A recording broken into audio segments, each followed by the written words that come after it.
पुणे आणि कोल्हापूर विमानतळाच्या नवीन टर्मिनलचं आज उद्घाटन होत आहे। पंतप्रधान नरेंद्र मोदी यांच्या हस्ते ऑनलाईन उद्घाटन होणार आहे। दोन्ही उपमुख्यमंत्री यावेळी प्रत्यक्ष तिथे हजर असतील अशी माहिती कळते आणि पंतप्रधान मात्र ऑनलाईन पद्धतीने त्यामध्ये उपस्थित असतील असं कळतंय। प्रतिनिधी शेखर पाटील आपल्याशी जोडले गेलेत, त्यांच्याकडून या संदर्भातले अपडेट्स घेऊयात। शेखर, काय या कार्यक्रमाचं सध्या नियोजन आहे, कशा पद्धतीची तयारी एकंदरीत दिसते?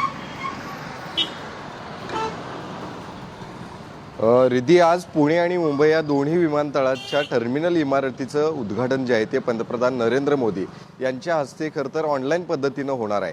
कोल्हापुरातला जो कार्यक्रम आहे त्या ठिकाणी मुख्यमंत्री एकनाथ शिंदे स्वतः या ठिकाणी उपस्थित असणार आहेत। खरं तर अनेक वर्षांपासून कोल्हापूर विमानतळाच्या टर्मिनल बिल्डिंगच्या इमारतीची खरं तर या ठिकाणी उभारणी व्हावी यासाठी सातत्यानं अनेकांनी पाठपुरावा केला होता आणि त्याला खऱ्या अर्थानं यश आलेलं आहे आणि याच इमारतीचा आज उद्घाटन सोहळा जो आहे तो पार पडणार आहे। मोदींच्या हस्ते खरं तर या ठिकाणी हा उद्घाटन सोहळा जो आहे तो पार पडतोय, त्यामुळं नक्कीच आगामी काळामध्ये या विमानतळावरून अनेक विमानसेवा देखील सुरू होतील अशीच अपेक्षा या ठिकाणी अनेकांनी व्यक्त केली आहे। मात्र आजचा हा महत्त्वाचा दिवस जो आहे तो कोल्हापूरकरांसाठी आणि विशेष करून पुण्यासाठी देखील महत्त्वाचा मानला जातोय। जी शेखर, धन्यवाद दिलेल्या सगळ्या तपशिलांसाठी।